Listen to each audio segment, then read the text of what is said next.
Gentlemen, we've been over the rules. Protect yourself at all times. On the fence. I'm on the fence.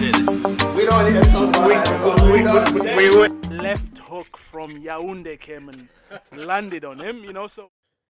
Yo, UFC 282 review show with the King's Court. Here we go. It's your guy, Obasogi. Yeah, it's your guy, Mardy. Yo, get your energy up, Mardy. We got things to be energized about. We've got a few things not to be energized about, but we got things to be energized about. It was the last numbered card of 2022. Overall, for me, I thought it was pretty good, you know. I mean, honestly, I actually thought it was pretty good. I'm surprised at your face. You're making that Joe Rogan reaction face to some of the results from the card.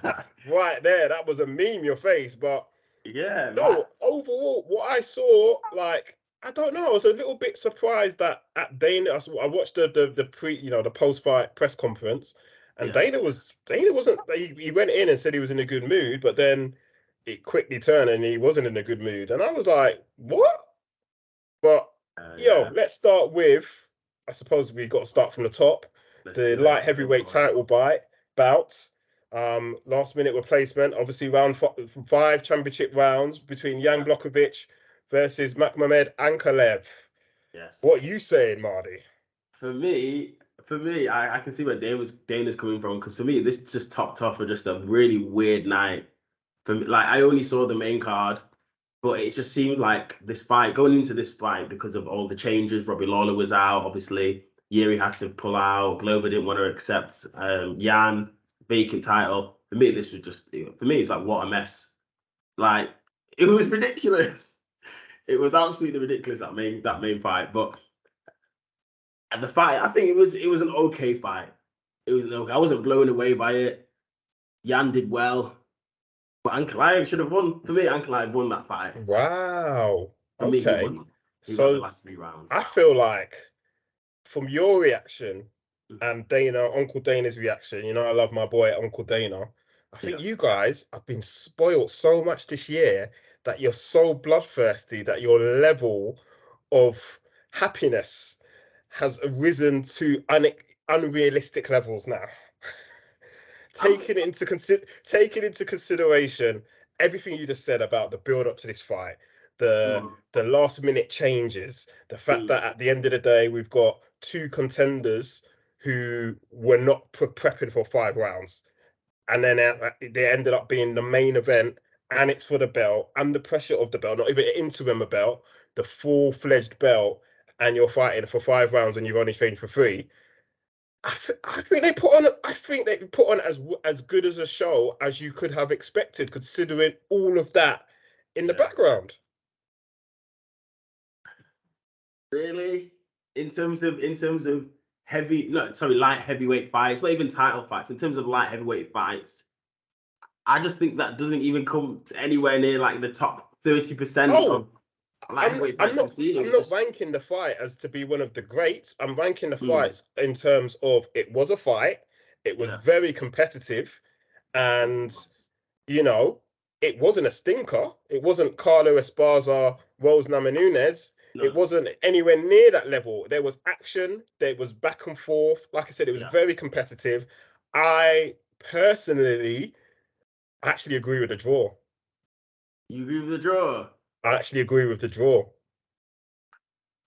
I think I saw the cards. I think it was Sal D'Amato, the judging cards, and I was like, yep, that's exactly, in my mind from watching it, that's what I would have given it. I gave it 10-9 to Jan first round. Okay. I gave the second one from the leg kicks 10-9 again. Yeah. And then for 4 minutes of the third round, it was all Jan again. Leg kicks, had Ankalaev in absolute agony. Both legs, he took both his wheels down. For me, it was 1, 2, 3, Jan. So even from the end of third, I was like, yo, Jan's won this. He's just banked the first 3 rounds out of a 5-round fight. Then Ankalaev came through, realized, yo, I can't take another kick. And he didn't. and he closed the space, and he went into grapple stroke clinch mode, and he was dominating with ground control and ground and pound. But more so for me in the 5th round, where I thought it was so one-sided in the 5th round, I actually scored it 10-8. So that's how I get to the draw, and that's what Sal D'Amato scored it. He had it 10-9, 10-9, 10-9 Jan, and then 10-9, 10-8 Ankalaev in that 5th round. That's why I think if you rewatch it, you might, I don't know, you might not change your mind, but you might be pleasantly surprised and go, actually, I kind of see, in terms of that domination in that 5th round, the fact that he just had him down and he was just pounding on him for pretty much the whole time. It's Jan's an absolute, he's a tree trunk. I mean, the kicks he was throwing in those first 3 rounds, the damage he did. Yo, as well. Those are horrible. Oh, checking some and then the fact that he had to switch from southpaw to orthodox, from orthodox to southpaw, and like the kicks were landing so hard. That for me, I realized that actually, yes, that Rakic injury from Jan's last fight was unexpected, but yo, that goes to show the power. Like those tree trunks, even the size, as much as they're both big men, in my eyes, visually, I thought Jan's bigger. Like, just he's thicker. His arms are bigger back. His legs are 2 tree trunks. True. It's true. So for me, when I heard draw, I was like, yeah, I'm happy with that. I didn't think Ankalaev won because for me he lost the first 3 rounds. So for me, definitely, 2 and 3, definitely Jan. I think for me, 1 was debatable. One you're saying is that the seesaw round. One could have gone either way for you. Yeah, 4 and 5, definitely for Ankalaev. So 1 was the one that could have gone either way. But it was just, it was an okay fight. You know, they both showed up. Again, considering the circumstances, I wanted to see more from Ankalaev. I thought he had more of a skill set really to beat Jan, and he couldn't show more. Jan immobilized him. Yeah, he did. Jan immobilized him early. First round, he could see he was struggling. So Jan just kept on going there, going, okay, that's all I need to do. I just need to chop you down. Chop down the lead leg. You're changing to, you're southpaw now. I'm chopping down that.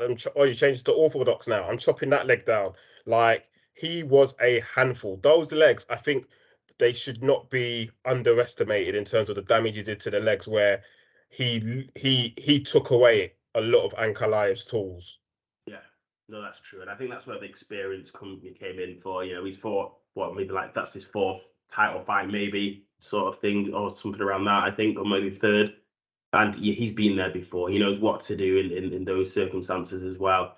I was disappointed at Jan coming into the fight. I think his last fight from Rakic, fair dues, he won that. He needed that win. He needed to secure it. He did well to do that. But just the way that he lost the belt to Glover, for me, like a bit soft. It's a bit soft. I was thinking, Jan, am I convinced by Jan going into this fight? Probably not. But you're right. You have to give him props. To be honest, he did what he needed to do. But did you see at the end? So when they did, I felt like it was quite unfair to Jan because the crowd were booing. Was it Joe Rogan, wasn't it, who's doing the interview? Yeah. And Joe sort of like said, like, he's like, okay, do you think you won that? And then Jan was just like, I don't think I won, but I don't think I lost, basically. So and then when Joe went to speak to Ankalaev, he said Ankalaev said he thinks he's won, and Joe goes, I agree with you. And after he spoke to Ankalaev, Jan came back and was like, okay, give the belt to Thingy. It was a bit harsh, you know. It was all like everybody was against him, sort of thing. The judge's decisions are the judge's decisions. That's it. Nobody else's opinion absolutely does not matter in that circumstances. So yeah, it was I felt a bit bad for him there, but yeah, he showed up. He did.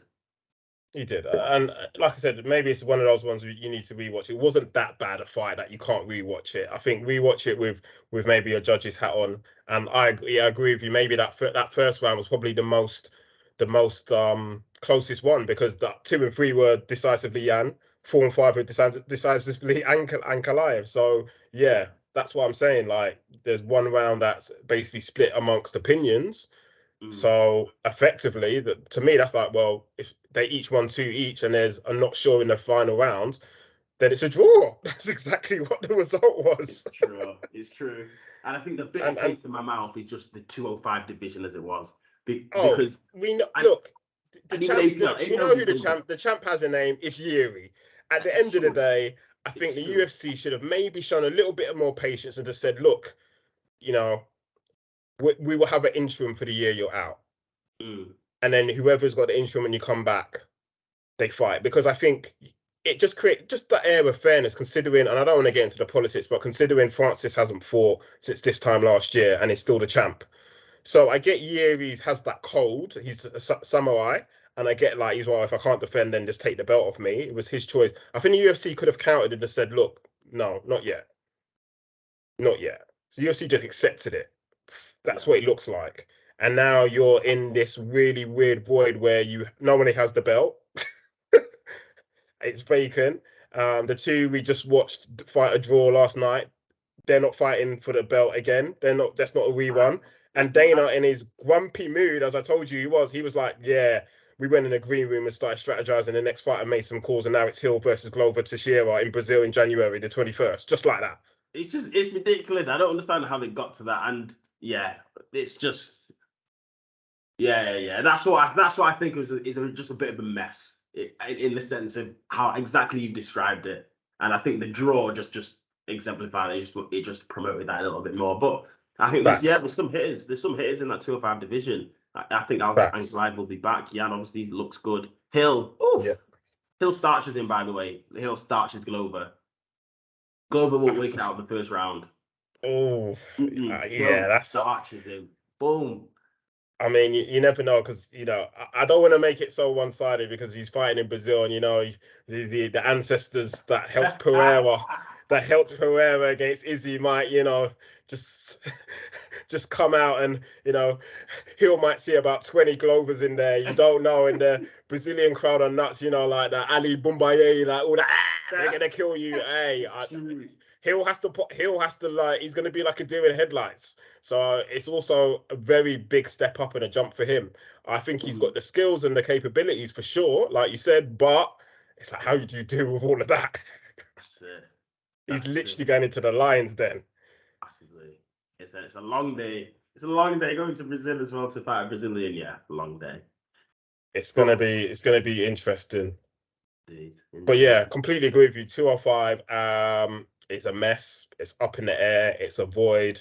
It's absolutely very sad because obviously I know the likes of yourself see that as the blue ribbon division because of the likes of John Jones and what he did, and that brought a lot of ice to the sport. And to see where it is in comparison to now, hey, remember a few years ago when Dana was going to shut down a couple of divisions because he just thought they were boring. The way he was in that press conference, I would not have been surprised if he said he was vexed. It's true. He was. He didn't like the fight. He also didn't like the fight, and I was quite surprised. That's why I genuinely feel like you two are just bloodthirsty and you've been spoiled, and you want to see like people going out on their shield. He was not impressed. Yeah, he disrespected them, and to be honest, the way he spoke about it was disrespectful to the fight. I thought so. It was, and I don't like it. I don't like him when he comes out and says all this trash. But that's Dana. It's Dana, isn't it? Well, that's the boss man. Yeah. And then okay, moving on to the co-main. Here we go. Let me not be sick in my mouth. I think I'm gonna allow you to like spew whatever you're gonna spew before I go, because if I go, we might be here for quite a long time. You might not be able to get a word in edgeways. And no rebuttal. Yeah, we haven't even discussed this in the WhatsApp group because we didn't want to shoot our shot or blow our load too early. So going to the co-main. We won't even get into how this became a co-main of any numbered event. Yeah. When you don't even have a ranking, neither fighter. But anyway, Paddy Pimblett versus Jared Gordon. I'm going to switch over to you, Marty, while I bite my tongue for at least a few minutes. I'm going to try my best. I'm not making any promises, but at least a few minutes, I'm going to try and bite my tongue and just stay silent. Yeah, you know what? I wanted emotion to come out because I've said a few things under emotional circumstances as well. So I'm going to. We know you and good old Dustin. I mean, know how that turned out for you, innit? That's it. But I'm going to make mine quick. I think I think it was, to be honest, it was an interesting fight. It was an interesting fight. I think both fighters showed, signs of their skills. I thought Paddy could have done a lot more. I thought Jared actually fought well. Yeah, I thought Jared won 1 and 2. I thought Jared won 1 and 2. Okay. Yeah, I thought. To be honest, I didn't think away there was Paddy could win that fight at all. I didn't think of a way really. So yeah, over to you. So effectively, this isn't even an argument. This is a cosign now, because for me, Jared won 1, 2, and 3. You could argue that. And I wouldn't be. And if somebody said that like you, I'm not angry about that. Because if you watch the 3rd round, I don't understand Dana's point saying that he took a round off because he assumed he was winning 1 and 2, so he took a round off. So therefore, if you do that and you leave it in the judge's hands, then you deserve to get what you get. No way am I taking that, because this is MMA, and he clinched and he owns Paddy on the fence. Even the commentary's like, oh, he's ragdolling him now, because he was ragdolling him. He was fully clinch control for the last 5 minutes of that fight. Paddy got a little flurry in when he managed to swap position, which meant he was on his back for the last 14 seconds precisely. That was it. And that was the pattern of the fight. Paddy would get a little flurry in with the last 20 seconds in the fight or something. One of the punches would land, and that would usually be the uppercut. But all the others have hit Jared on the gloves anyway. They're not doing damage. So I was absolutely bemused at the one-sided crowd reaction to a US fighter against this fraud, to put it bluntly. And then the result, the fact that they were cheering, and I was like, do you lot genuinely think, whether you're backing him or not, how can you think that he won that fight? Are you serious? It's true. Joe Rogan's face was my face when he's like, yeah, he was literally.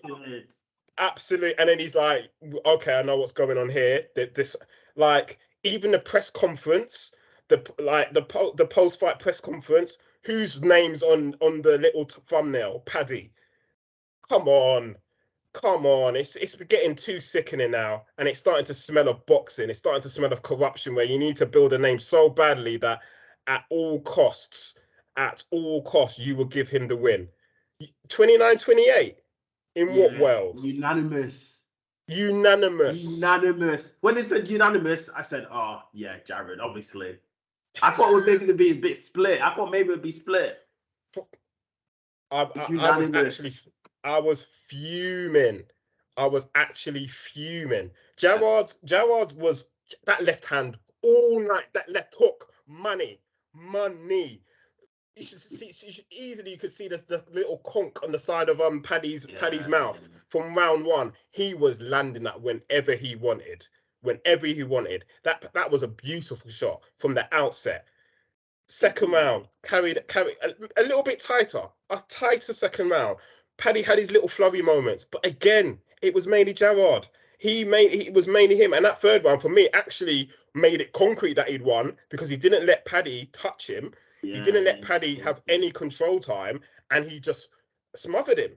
Yeah. Exactly what Ankalaev had to do to Jan in those last 2 rounds. Maybe with less ground and pound, because he wasn't down, and Paddy did a very good job posting up when he needed to post up, and he was on the fence a lot of the time. But Gordon owned him. Literally, I fully agree with that. And did you see his post-fight interview? Well, no, when which Rogan one? Because both of them, he said it wasn't even close. When Rogan was interviewing him, yeah, deluded. Down massively. The kid is deluded. So yeah, I just think it's sickening. And it's one of those ones where you can scream robbery and you can scream fraud and all the rest of it, but what's going to get done about it? He's got the W at the end of the day. As bad as it sounds, I'm absolutely I'm super bemused. He also once again showed his character. He's got for me, and I don't want to get personal, but I'm going to get personal because this is our podcast, and I don't care. You got personal with Dustin. I'm not going to go into other stuff, But for me, his mask slipped. When you see, for example, a Yan who technically didn't lose, he drew. He's like literally going, I didn't win that fight, but I don't think I lost. He's like, you could see maturity and somebody who's a gentleman and is realistic.